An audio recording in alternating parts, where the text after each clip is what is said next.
মাননীয় স্বরাষ্ট্রমন্ত্রীর প্রত্যক্ষ নির্দেশনায় সুন্দরবন অঞ্চলের সকল বনদস্যুর বিরুদ্ধে বাংলাদেশ কোস্টগার্ড কঠোর অবস্থানে রয়েছে। এর অংশ হিসেবে বাংলাদেশ কোস্টগার্ডের নেতৃত্বে operation restore piece in Sundarban এবং অপারেশন ম্যানগ্রোভ শিল্ড নামে দুটি বিশেষ অভিযান পরিচালিত হচ্ছে।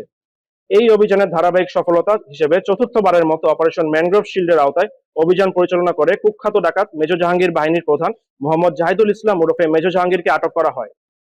সুন্দরবনের কুখ্যাত ডাকাত মেজর জাহাঙ্গীর দাকব থানাধীন সুন্দরবনের শিবসা নদীর আদাচাই ফরেস্ট অফিস সংলগ্ন কালীর খাল এলাকায় অবস্থান করছে বলে জানা যায়।